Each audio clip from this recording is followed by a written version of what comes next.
Assalamualaikum warahmatullahi wabarakatuh. Terima kasih kepada Siti Aisyah yang telah menjelaskan materi sebelumnya. Nah, sekarang klasifikasi porifera berdasarkan penyusun spikulanya. Sebelumnya sudah dibahas bahwa spikula adalah duri-duri yang menyusun kerangka tubuh dari porifera itu sendiri.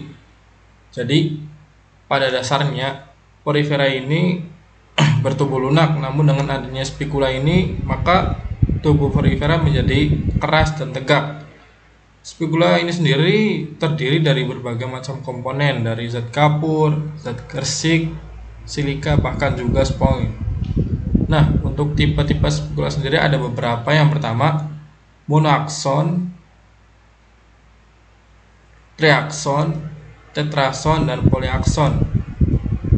Monoakson hanya memiliki satu duri yang merujuk keluar, triakson tiga duri yang merujuk keluar, akan tetapi ada yang termodifikasi menjadi 6 seperti ini.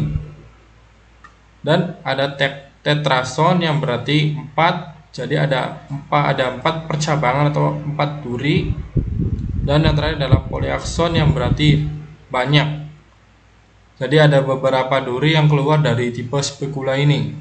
Nah, yang pertama adalah kelas kalkare, contohnya leucoselenia. Pada kelas ini spikulanya bisa monoakson, triakson, ataupun tetraakson. Yang kedua adalah kelas hexatinellida, contohnya Euplectella. Spikulanya bisa triakson dengan Sikrei, berarti 6 percabangan. Nah, ini adalah menggunakan spikula termodifikasi. Lalu ada kelas Demospongiae, spikulanya bisa monoakson atau triakson, contohnya adalah Spongilla.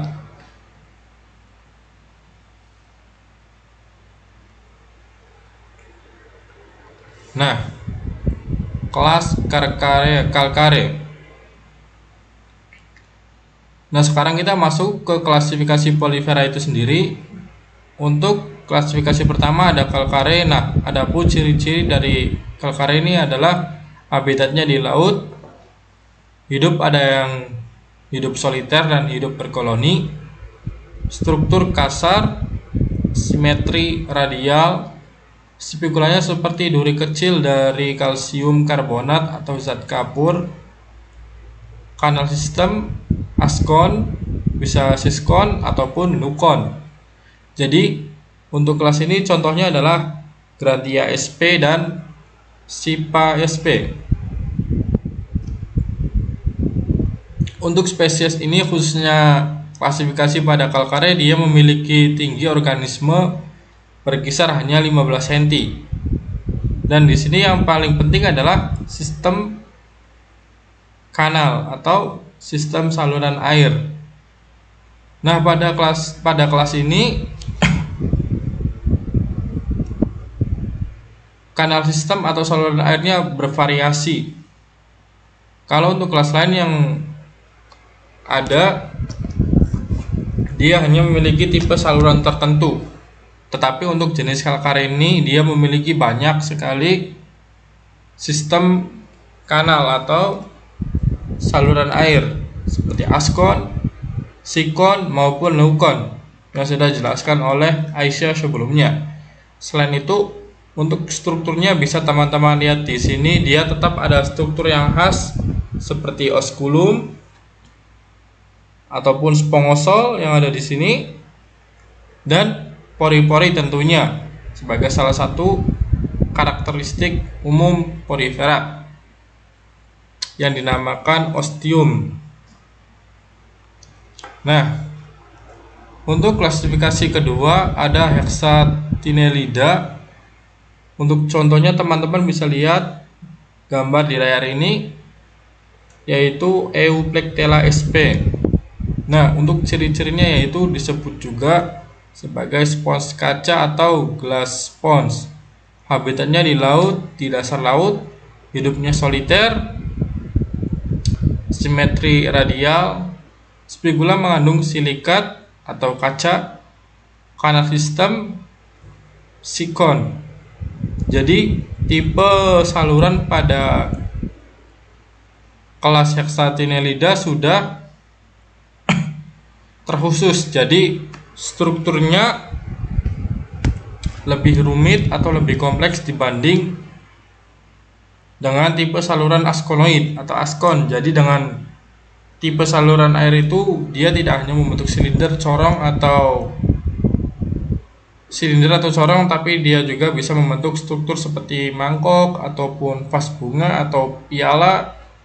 Untuk tinggi sendiri kelas ini bisa mencapai 90 cm. Nah, selanjutnya saya akan jelaskan klasifikasi berikut ini, yaitu Demospongiae.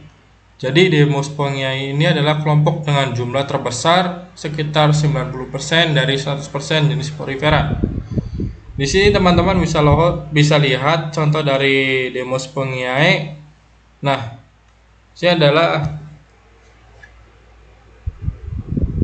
dominan tipe kanal atau saluran air pada kelas Demospongiae ini adalah leukon, saluran rumit. Jadi teman-teman bisa lihat dengan struktur tubuh yang sangat rumit ini tentunya memiliki tipe saluran air yang juga sangat rumit, yaitu leukonoid, yang merupakan sistem yang dikenal dengan kompleksitas yang paling tinggi di antara tipe-tipe saluran airnya, baik itu askon maupun sikon. Sedangkan struktur spikulanya disusun oleh spongin atau zat campuran antara kapur dan kersik. Bentuknya asimetrikal atau tidak beraturan. Untuk ketinggian kelas ini atau kelas Demospongiae ini bisa mencapai hingga 1 meter dengan kedalaman ditemukan hingga 40 meter di bawah permukaan laut. Dan ada beberapa jenis yang bisa kita temukan di air tawar. Nah, reproduksi porifera terdapat 2 cara. Yang pertama secara aseksual dan secara seksual. Yang pertama adalah reproduksi aseksual. Reproduksi ini dilakukan dengan cara pembentukan kuncup dari dinding tubuh porifera ke arah luar yang terbentuk. Selanjutnya akan dilepaskan dan akan tumbuh menjadi porifera baru. Seperti ini. Keluar kuncup dari tubuh atau dinding porifera. Setelah keluar ia akan dilepaskan dan tumbuh menjadi porifera yang baru. Pembentukan kuncup ini dapat terjadi apabila kondisi kurang menguntungkan atau dalam bertahan dari kondisi lingkungan yang keras. Kondisi kurang menguntungkan gimana sih? Kondisi kurang menguntungkan ketika kering dan dingin. Yang kedua ada sistem reproduksi secara seksual. Nah, secara seksual ini sel-sel sperma yang dihasilkan oleh konosit selanjutnya dikeluarkan ke air dan selanjutnya mencari sel telur yang ada pada porifera lainnya. Sel telur ini dihasilkan oleh amubosit. Ketika sel sperma dan sel telur bertemu, maka terjadilah proses fertilisasi dan akan menghasilkan arkeosit. Dari arkeosit ini menjadi zigot dan ketika siap dikeluarkan dengan bentuk amfiblastula atau larva ini akan berenang bebas dan mencari habitat baru yang sesuai dengan dirinya. Selanjutnya akan menempel dan berkembang menjadi porifera dewasa. Nah, seperti ini. Sel sperma ini dihasilkan oleh sel koanosit. Ia akan keluar mencari sel telur yang ada pada porifera lainnya. Ketika sel sperma dan sel telur bersatu atau yang dinamakan dengan fertilisasi, ia akan menjadi arkeosit. Arkeosit ini akan menjadi zigot. Oh ya, sebelumnya sel telur dihasilkan oleh sel amubosit, sedangkan sel sperma oleh sel koanosit. Nah, setelah sel sperma dan sel telur bersatu atau yang dinamakan fertilasi akan menjadi arkeosit. Arkeosit ini akan menjadi zigot. Setelah itu ketika siap, ia akan keluar dengan bentuk amfiballstula atau yang disebut dengan larva. Larva ini akan berenang bebas dan mencari habitat baru yang sesuai dengan dirinya dan akan tumbuh menjadi porifera dewasa. Nah, pengamatan morfologi. Pengamatan ini dilakukan dengan mata secara langsung dan dicatat hasilnya. Sini kita bisa lihat bentuknya simetri radial berbentuk silinder atau corong, tinggi sekitar 15 cm dan terdapat ostium atau pori di sini yang berfungsi sebagai saluran air dalam sirkulasi air, dan terdapat osculum, lubang tempat keluarnya air pada polifera, dan terdapat spongosol, warna tubuh putih kekuningan, serta pada jenis polifera ini sistem kanalnya adalah askonoid, yaitu bentuk paling primitif seperti vas bunga. Ini adalah Leucoselenia sp.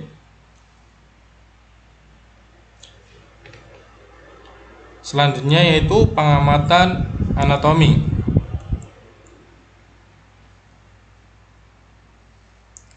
Inilah anatomi dari Leucoselenia.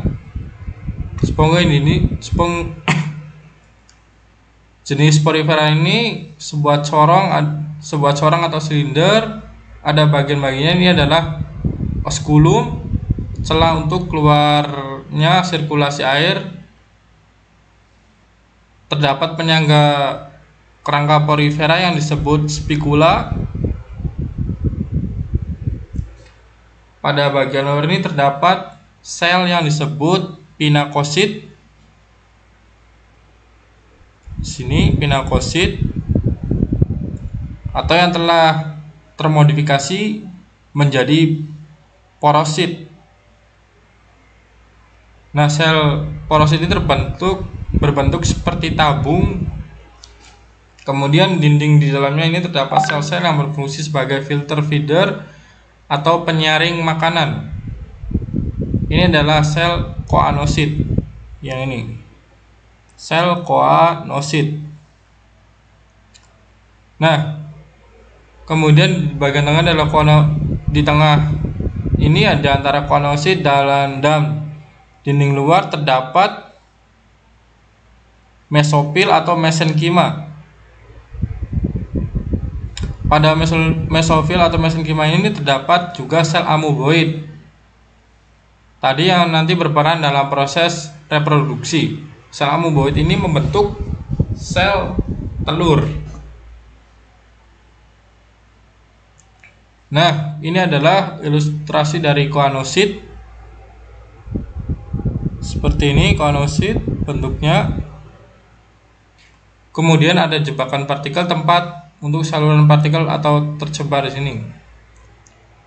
Fungsi koanosit adalah untuk menciptakan aliran air dan untuk reproduksi. Koanosit ini menghasilkan sel sperma, sedangkan amoebosit menghasilkan sel telur. Fungsi amoebosit adalah mengambil vakuola makanan, membawa oksigen, menjaga struktur spon, dan bertindak sebagai sistem ekresi. Ekologi spon atau manfaat spon bagi lingkungannya.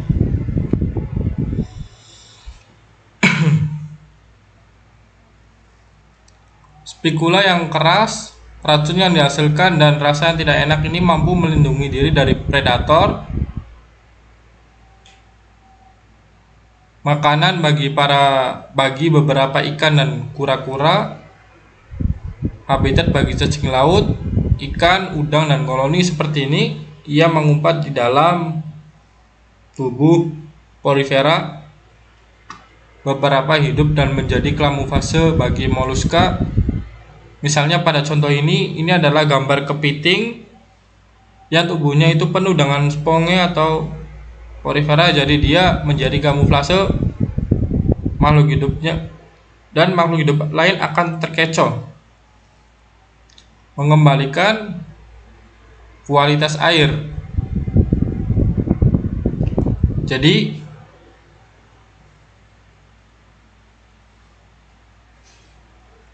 dan selanjutnya peranan porifera bagi manusia. Yang pertama, jadikan spons untuk mandi, pembersih, kaca, dan alat gosok. Salah satu jenis sporifera ini adalah Euspongia officinalis dan Euspongia mollissima. Nah, mungkin teman-teman bisa membayangkan kalau menonton SpongeBob. Nah, itu adalah contoh dari salah satu jenis sporifera tipe Demospongia yang bisa dimanfaatkan dari struktur tubuhnya sebagai penggosok ketika mandi maupun mencuci, karena dia berupa spons. Sumber riset biologi dan untuk sumber riset biologi seperti rantai makanan, ekosistem laut, khususnya lingkungan perairan atau akuatik. Jadi dengan adanya porifera ini, dia merupakan bagian yang menyusun variasi atau keberagaman hayati yang ada di lingkungan sekitar kita. Campuran bahan industri atau kosmetik sebagai anti-inflamatori, anti-tumor, dan antibiotik. Salah satu spesiesnya yang berguna adalah Alichondria sp sebagai obat kontrasepsi atau KB, potensi sebagai obat penyakit kanker. Terima kasih kepada teman-teman yang sudah menyimak video ini. Sebelumnya maaf apabila penyampaian dan materinya masih kurang lengkap. Billahi taufiq wal hidayah. Wassalamualaikum warahmatullahi wabarakatuh.